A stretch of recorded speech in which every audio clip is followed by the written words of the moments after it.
So if y'all don't know me, my name's Jake Schwindel, resident here at COTC, and I'm starting a new series called Secrets of the Pulpit. Today's episode, The Preacher's Folder. I'm sure it's a mystery of what actually goes on up here, but I'm about to clue you in.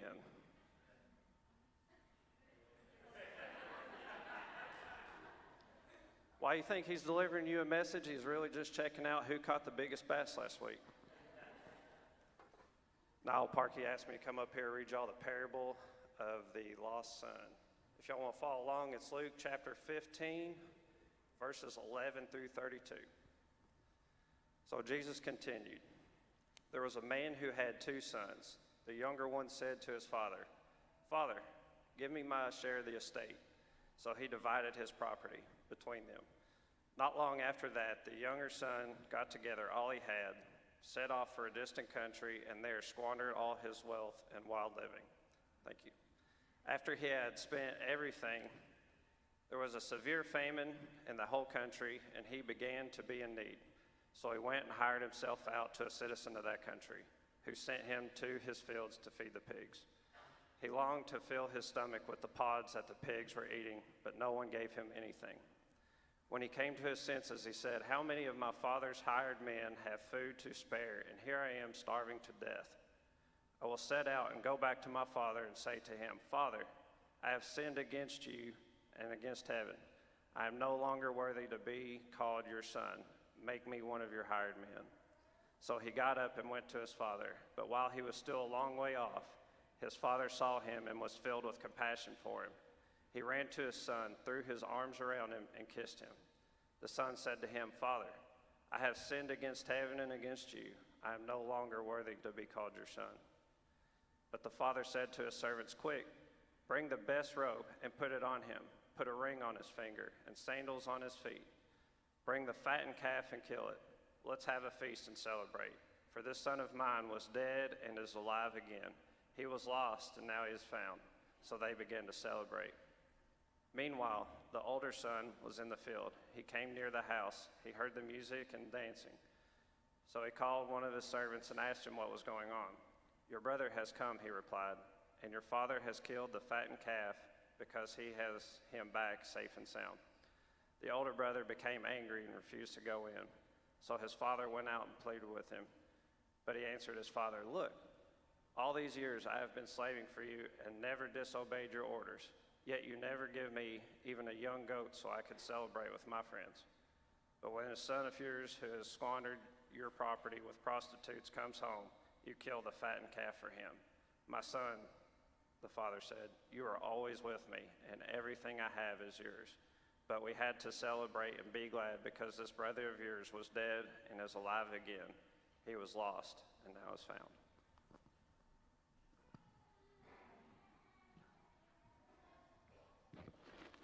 What do you think, Jake? All right, good job. He's a good reader.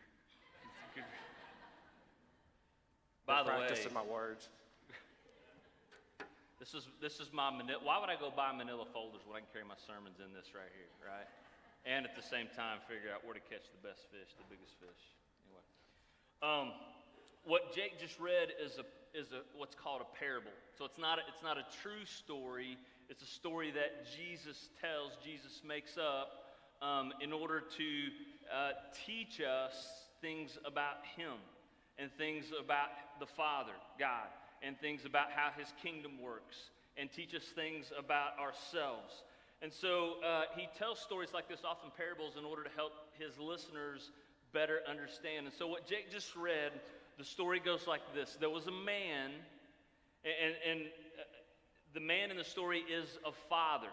And the father in the story represents God. This father has 2 sons, right? The younger son approaches dad, and he says to his dad, "Hey, give me my inheritance now. Like, I want what I haven't worked for now." In other words, he's a millennial.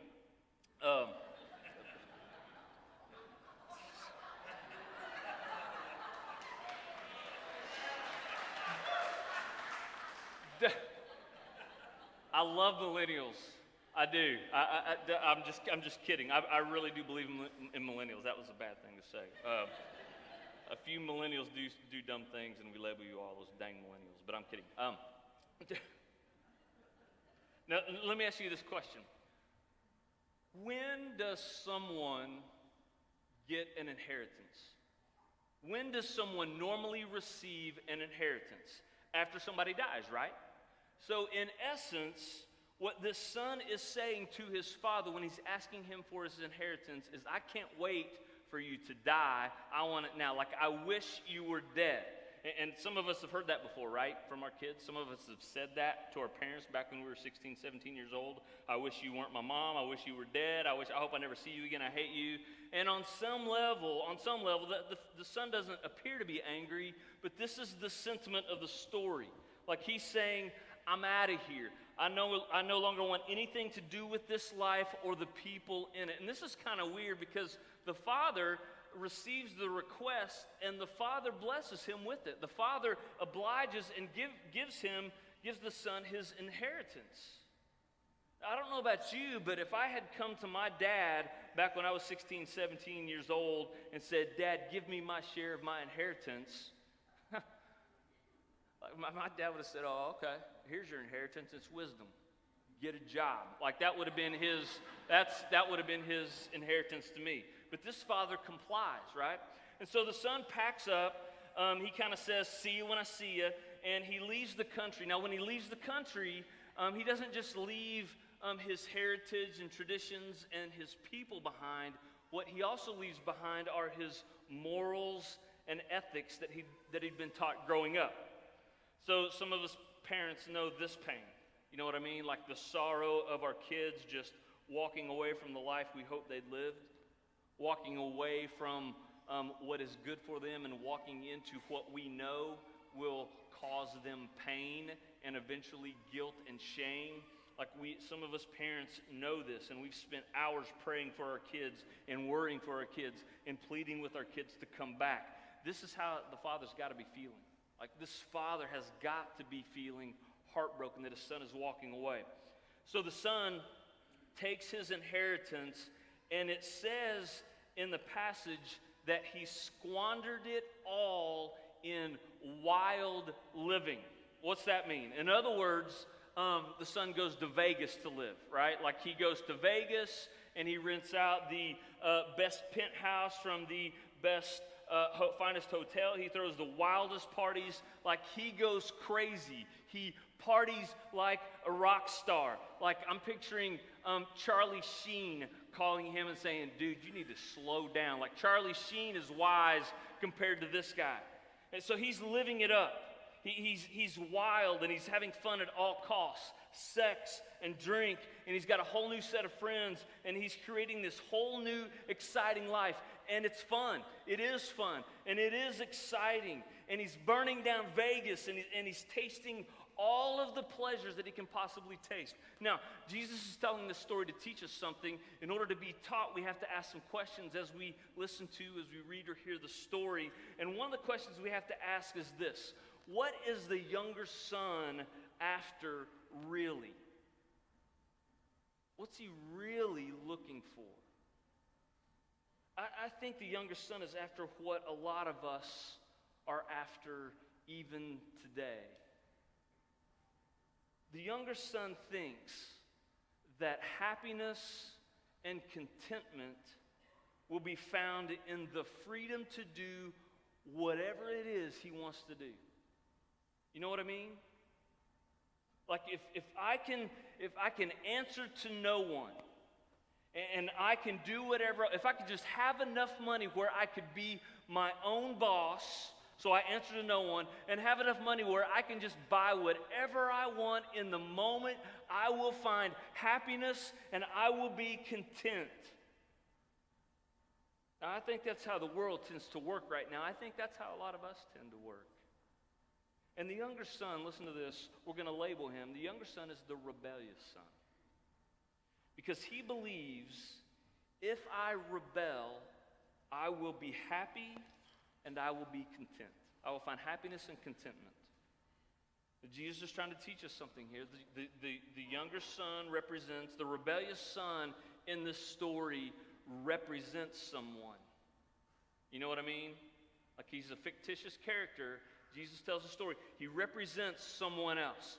In fact, the rebellious son, the younger son, represents every single rebellious son or daughter that has ever lived.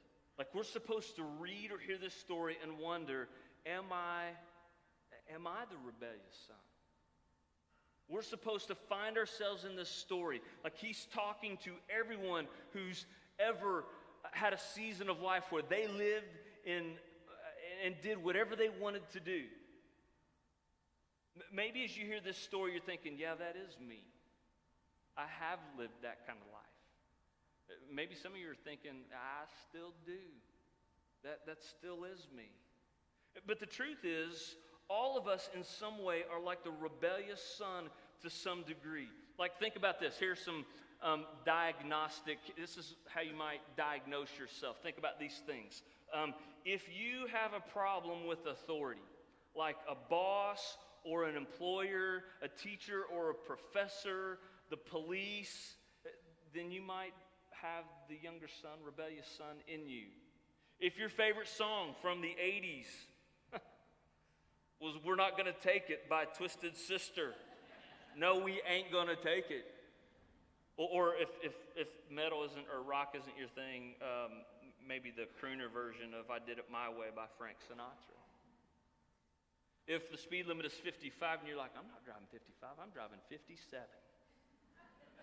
If you're like me, I'm driving 65, because I've heard.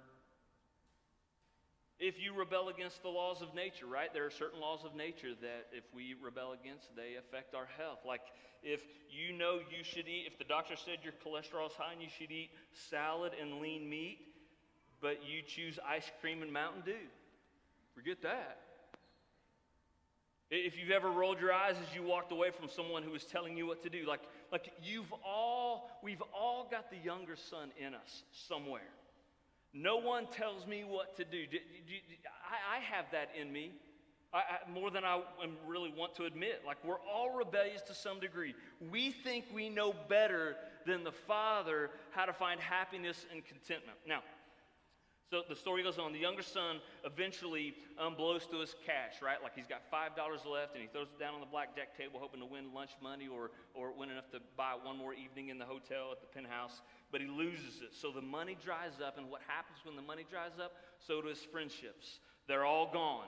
And in an instant, the younger son, the rebellious son, goes from the penthouse to the outhouse. He begins working for a pig farmer, which for a Jewish man, for this Jewish son, that would have been a sin, right? Jewish people don't eat pork because pigs are considered unclean. The Old Testament, that was one of the Old Testament laws. Pigs are considered unclean. But this Jewish son works with pigs. He feeds the pigs because he has no other option. Now listen to this. What's lower for a Jewish boy like this? What's lower than working with the pigs? Being jealous of the pigs. And this is the younger son. This is how low and hungry that he's gotten, that he longs to eat what the pigs are eating. He's jealous of the pigs. Like this is rock bottom low. Like this is loneliness, isolation, guilt, and shame at its worst. And he knows, he feels this. Nobody cares for me. I've left all the people who care for me. I'm in a place now where nobody cares for me. Loneliness, isolation, ever felt that way? I have. And at this point, he comes to his senses. He has a moment of clarity and he thinks, my dad's not going to take me back. My dad's not going to call me his son. My dad has nothing left to give me. But my dad's servants, his workers at the farm, they get paid something. So maybe he'll take me back as a farmhand. So he comes back to his senses and he says, I'm going to go back to my dad and ask him if he'll let me be one of his servants. Now listen to this. The son, certainly in his situation, it couldn't have been a flippant decision because the son knows that going back to the father is going to have repercussions. Do you know what I mean? Like he has to think through this conversation because he realizes he doesn't have any leverage left with his dad anymore. Like there's no bargaining. He realizes all I can offer is an apology and beg to be treated like a servant. The son has to think the father will not accept me back as his son. He knows the father's going to be mad at him. And once the father finds out he spent his entire inheritance, the father's going to hate the son. So how humiliating is it going to be for the son to come crawling back to the father? And think about this. Put yourself in the shoes of the father. What would you do if you're the father? Like you see your broke butt son, that's the church version, walking down the road to the house. You see him walking up to your house, and he's wasted all of your hard-earned money on hookers, on booze, and on parties. What would you do if you were the father? Well, you'd gear yourself up for the biggest I told you so ever. You know what I mean? If you're the son, what do you think the father's going to do? What do you think the father's going to say when you knock on the door and he answers? You probably think he's going to let you have it. He's going to give you an earful of sarcasm and insults, and like he's going to open the door and say, "Well, look who's back. The big man, right? Where's your money now? Where's your freedom now? Where's your happiness now? Oh, now you want to come back and be with me, right?" Like you're going to get sarcasm from him. And you're going to hear him just kind of rip you. And you're going to hear all of that, and the message underneath all of his sarcasm, you think, is going to be, you're an idiot, you're a loser, you're stupid, you're a failure, you're no good. Some of us have heard that before about ourselves, haven't we? Anybody ever told you that or kind of subtly hinted at that? Maybe it was your dad, maybe it was a boss, maybe it was your spouse, I don't know. And those words, when we hear them, ring loud and clear. And for some of us, we've heard we were not smart enough, we were not pretty enough, we were not athletic enough, we were not good enough from as early as we can remember. And that is exactly how we still think about ourselves as adults. What someone said about us back then has defined us in some ways. I'm a screw up, I'm an inconvenience, I'm stupid, I'm an idiot, I'm worthless. Some of you know and even still feel that, have heard and even still feel that today. And because of that, you are super ultra afraid of rejection because you've been rejected most of your life. And the younger son is scared of this. Like he's got to be intimidated as he walks up to the door. And listen, this story is for you and me. Because here's the deal about the story too. We tend to think the main character in the story is the son, but it's not. Listen, the main character, this story is all about the Father. Jesus tells us this story so that we will know the grace and the mercy of a good, good Father, because that is not what happens to the Son. Right? The dad on his porch or leaning against the fence post, he sees the Son in the distance. Jesus says this in the story, and this is important to note. What's that mean? It means that the Father, all the while, the entire time the Son is gone, the Father has been waiting, and the Father has been watching, and the Father has been hoping that one day His Son will return. That's why He sees Him in the distance, because He's been watching and waiting for Him.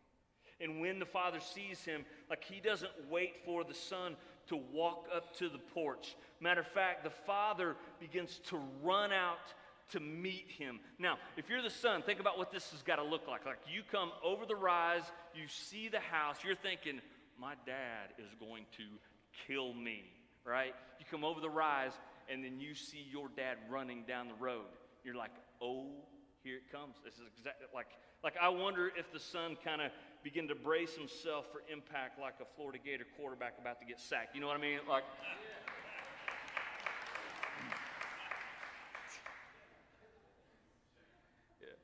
And instead of getting sacked, instead of getting tackled,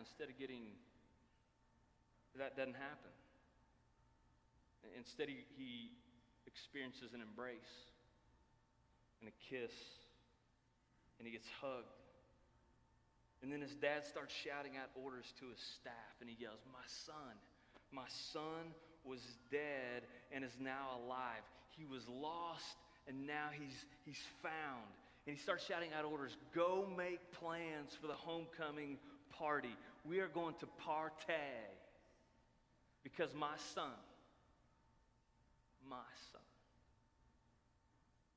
is home.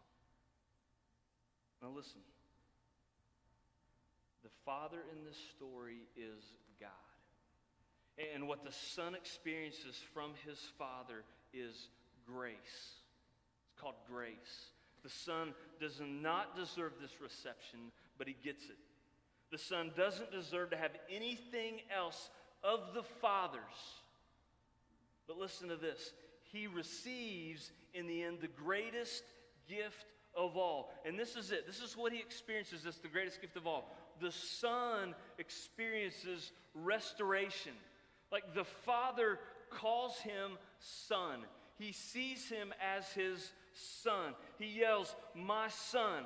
What happens is the father should have, in that culture, rejected him. The entire community should have, based on their traditions, rejected the son for what he's done because he's unclean and because of all the sin that he's committed. But the father beats the community to the son, I think, in order to bring him back into the community before the community can reject him. He calls him his son. He restores him back into the community. He restores him back into the family. We would say that the son, when he left, burnt bridges with his family, with his dad, with the community. But here's the deal. You cannot burn the bridge to the Father. He always rebuilds. He always restores. He's always waiting, and he's always watching, and he's always hoping that you will come home. He's always ready to call you a son or a daughter. And this is revolutionary for the people listening, and maybe even for you here today. Listen to this. This is what I really want you to know today. God, this is the premise of this whole story is this. God does not hate you. You are not too far gone. You are not too messed up for God. He loves you.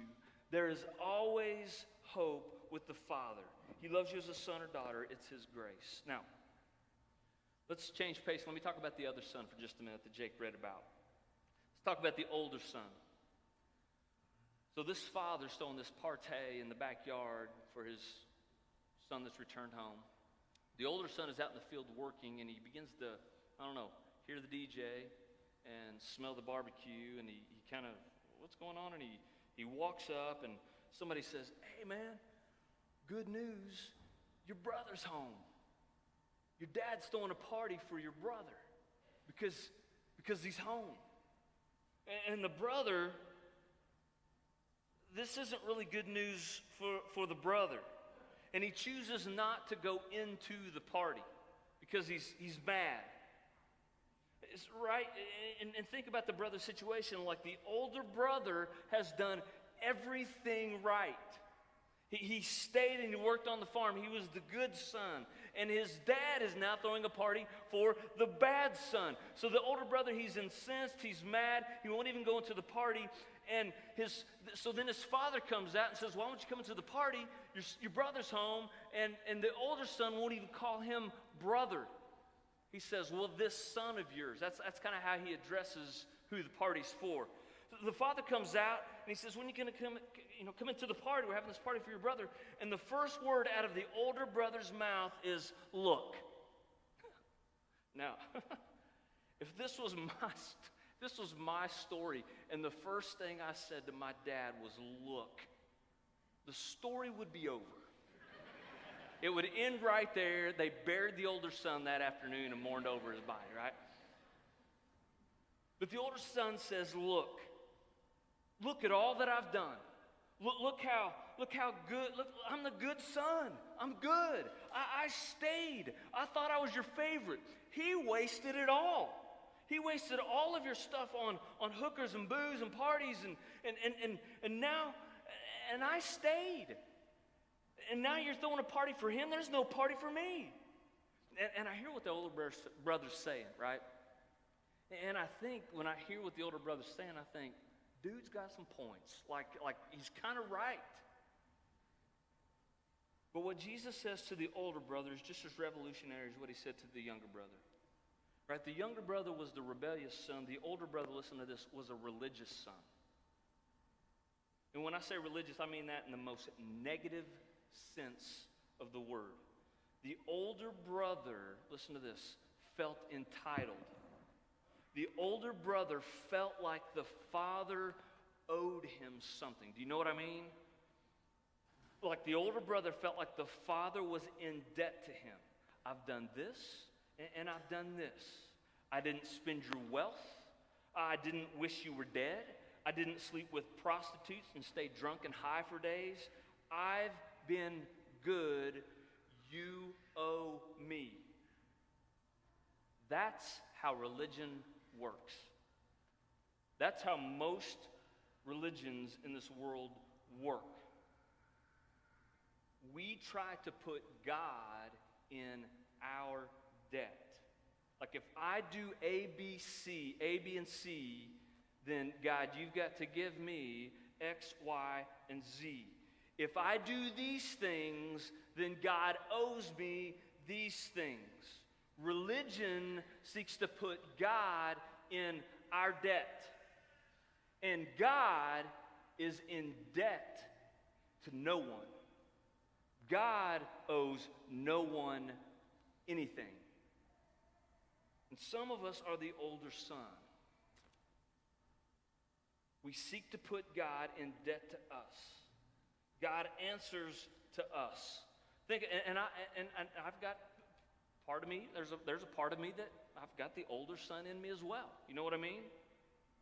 Like think about here's some ways to diagnose yourself in whether or not you're the older son too. Think about this. Why do you come to church? Why do you read your Bible? Why do you serve the needy in Mount Washington? Why do you hand out food at Dare to Care or Community Mission? Why do you give offerings? Why do you do the things? Why do you do the religious activity that you do?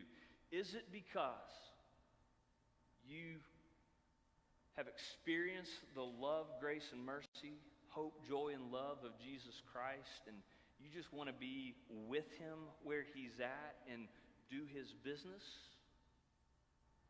Or is it because you think, if I do enough, and if I pray enough, and if I give enough, then God will do good in my life. God will pay me back for my good deeds. If that's your mode of operation, if that's your MO, then the foundation of your faith will be weak. Like, think about it like this. If you think God's going to owe you, or you're trying to put God in your debt, what happens when life doesn't go your way? What happens to your faith then if you've done all these good things, but then the doctors call and it's not good news? What happens when you've done all these good things, but your son doesn't make the team? What happens when you do all these good things, but your marriage gets rocky and you struggle? What happens when you do all these good things and you lose your job? You do all these good things and your child leaves home. You've raised your kid with this formula. I've done this thing, I've done that. And your child leaves home and becomes the prodigal son and goes off the rails into a life of darkness. How do you respond to God in that? Why me? It's not fair. This is the older son.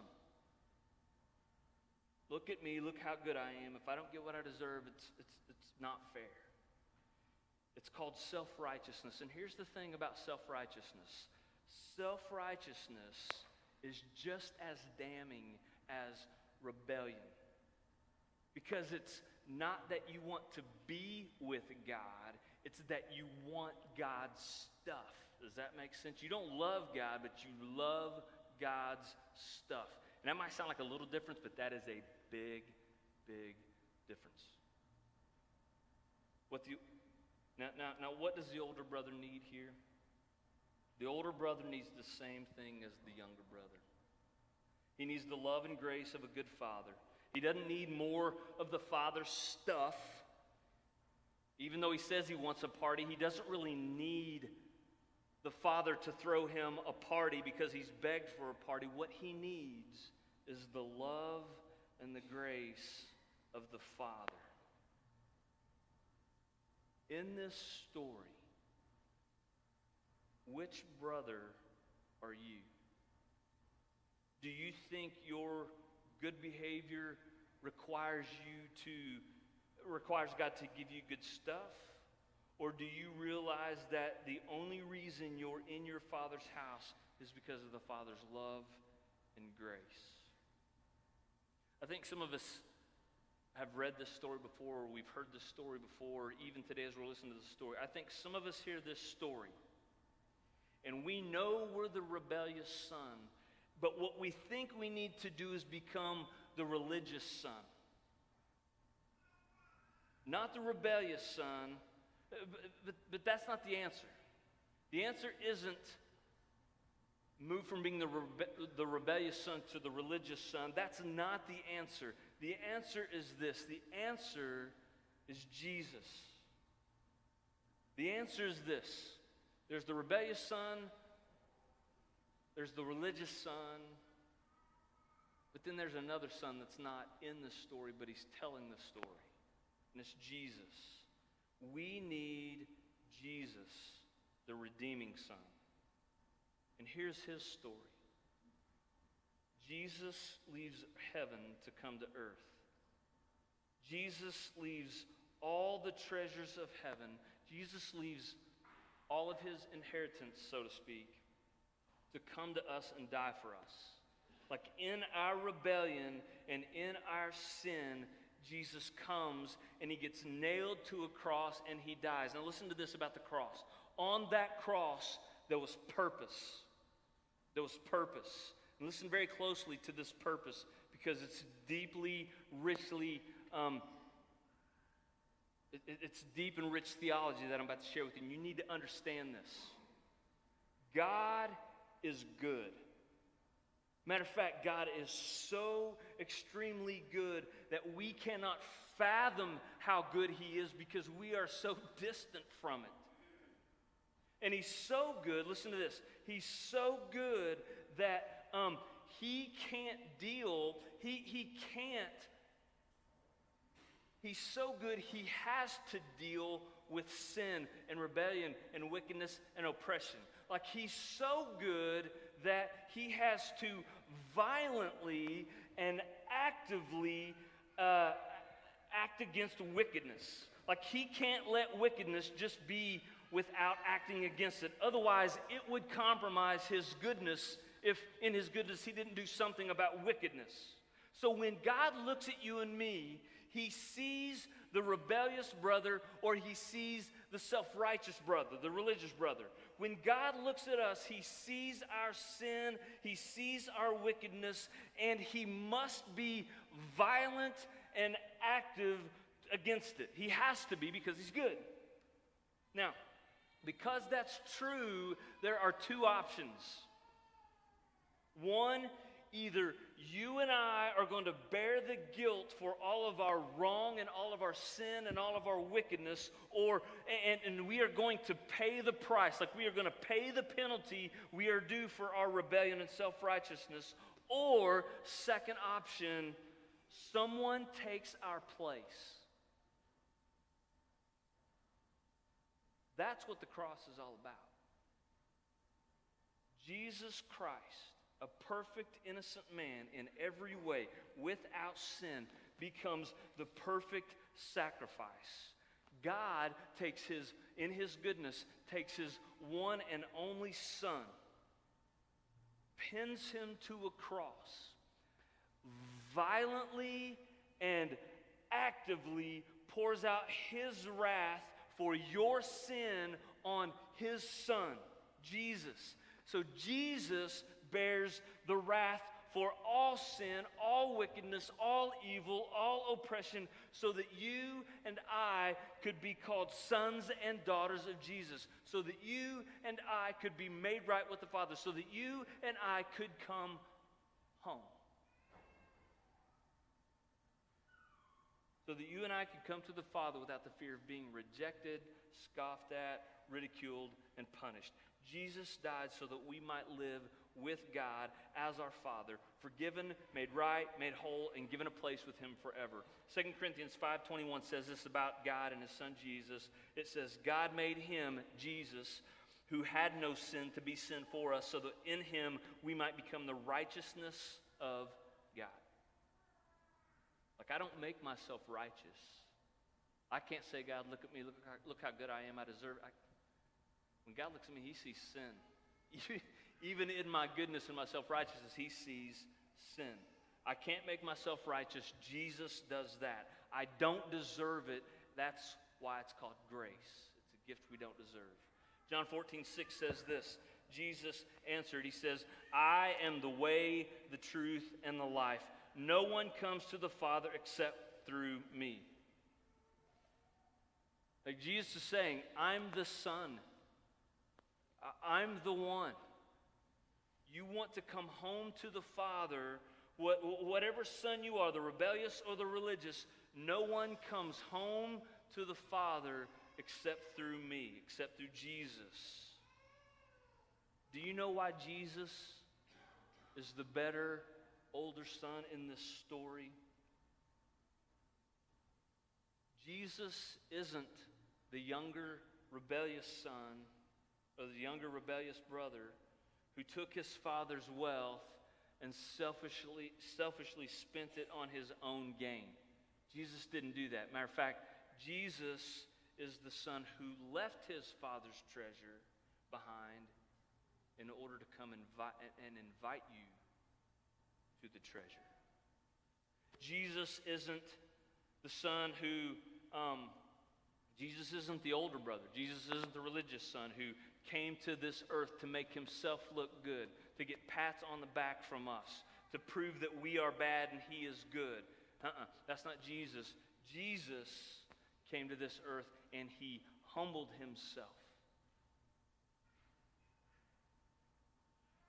He died on the cross to serve and make others righteous. He is the perfect son. He's the son. He's the one. Jesus is the greater brother. Which one are you in this story? The older brother who's just trying to prove yourself and make yourself look good and make God in debt to you? Or maybe are you the younger brother who's been running, who has been trying to find happiness and contentment apart from God? Both of them need Jesus. Both of them need the love and the grace of the Father. Here's my last question. Whichever son you are, here's my last question. Are you ready to come home? Are you ready to come home? Is it time to come home? Let's pray.